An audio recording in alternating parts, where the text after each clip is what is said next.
ನೆರೆದ ತಿಮಿರದ ಥಟ್ಟು ಸೂರ್ಯನ ತೆರಳಿಚುವವೊಲ್ ಮೇಘಘಟೆಗಳು ಮುರಿದು ಮೋಹರವೌಕಿ ಪವನನ ಸೆರಗ ಹಿಡಿವಂತೆ ತೆರಳೊದತ್ತಂದ ಬರಿಸಿ ಕುರುಬಲ ಒರಳಿ ಹೆಣನನು ತುಳಿದು ಮೇಲಬ್ಬರಿಸಿ ಬರೇ ಸಂಮೋಹನಾಸ್ತ್ರವ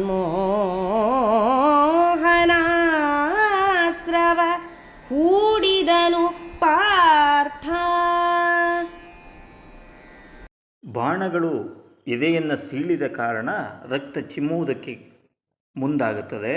ಆಗ ತನ್ನ ವಸ್ತ್ರ ಬಟ್ಟೆಗಳೆಲ್ಲವೂ ಕೂಡ ರಕ್ತದಲ್ಲಿ ತೊಯ್ದು ಕೌರವ ನಿಸ್ತ್ರಾಣಿಯಾಗ್ತಾನೆ.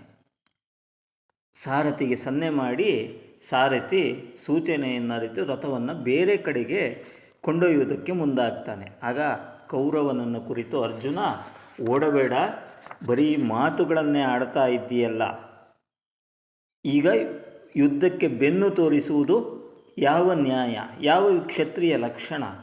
ನಿಲ್ಲು, ನಾನೇನು ನಿನ್ನನ್ನು ಕೊಲ್ಲುವುದಿಲ್ಲ ಎನ್ನುವ ಹೀಯಾಳಿಕೆಯ ಮಾತನ್ನು ಹೇಳ್ತಾನೆ.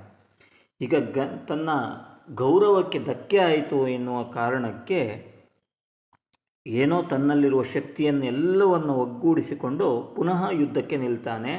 ಅವನಿಗೆ ಸಹಕಾರಿ ಎನ್ನುವಂತೆ ಕರ್ಣನು ಬಂದು ನಿಲ್ತಾನೆ.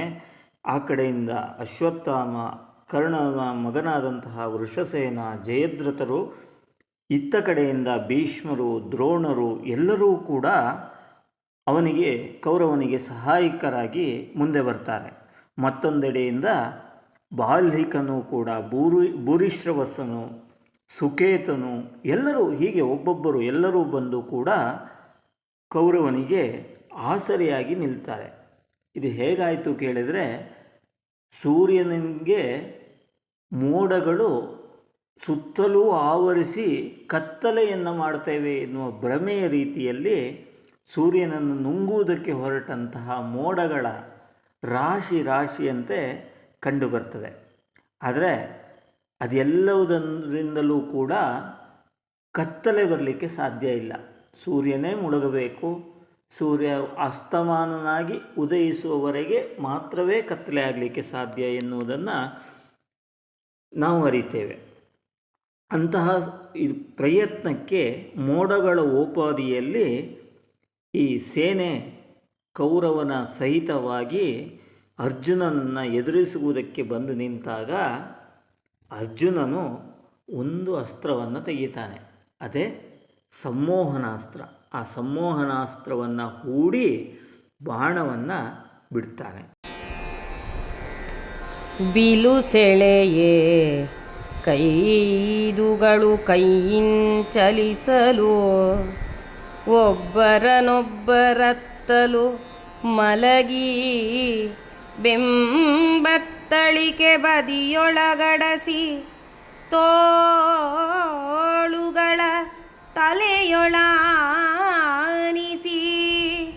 ಗುರುಗುರಿಸಿ ರಥದೊಳಗೆ ಸಾರಥಿ ವೆರಸಿ ನಿದ್ರಾಕುಳರು ಜೊಮ್ಮಿನ ಮೇಲೆ ಮೈ ಮರೆದಿದ್ದರು ಅತಿರಥರು. ಸಂಮೋಹನಾಸ್ತ್ರದ ಮಹತ್ವಿಕೆಯೇ ಹಾಗೆ. ಯಾರು ಅದನ್ನು ಪ್ರಯೋಗ ಮಾಡ್ತಾರೋ ಎದುರು ಪಕ್ಷದಲ್ಲಿ, ಪ್ರತಿಪಕ್ಷದಲ್ಲಿ ಇದ್ದವರೆಲ್ಲರೂ ಕೂಡ ಸಂಮೋಹನಕ್ಕೆ ಒಳಗಾಗಿ ನಿದ್ರಾವಸ್ಥೆಯನ್ನು ಹೊಂದುತ್ತಾರೆ. ಬರೀ ಯೋಧರು, ಭಟರು ಮಾತ್ರವೇ ಅಲ್ಲ, ರಥಿಕರು, ಮಹಾರಥಿಕರು ಕೂಡ ಅದೇ ಅವಸ್ಥೆಯನ್ನು ಹೊಂದುತ್ತಾರೆ. ಅಷ್ಟೇಕೆ ಆನೆಗಳು, ಅಶ್ವಗಳು ಕೂಡ ನಿದ್ದೆ ಬಂದಂತಾಗಿ ಆನೆಗಳು ಸೊಂಡಿಲೆಗಳನ್ನು ಹಿಮ್ಮುಖ ತಿರುಗಿಸಿ ಅಲ್ಲಿಯೇ ಕಾಲುಗಳನ್ನು ಮಡಚಿ ಮಲಗುವುದಕ್ಕೆ ಆರಂಭಿಸ್ತವೆ. ಕುದುರೆಗಳು ಎತ್ತಿದ ಕಾಲನ್ನು ಮಡಚಿ ಅಲ್ಲಿಯೇ ನಿದ್ರೆಗೆ ಜಾರ್ತವೆ. ಇನ್ನು ರಥಿಕರಾದಂತಹ ಮಹಾರಥಿಗಳು ಕೂಡ ತಮ್ಮ ಬಿಲ್ಲು ಕತ್ತಿಗಳು ಎಲ್ಲವನ್ನ ತಮಗರಿವಿಲ್ಲದಂತೆಯೇ ಕೆಳಗೆ ಹಾಕಲಿಕ್ಕೆ ಪ್ರಾರಂಭಿಸ್ತಾರೆ.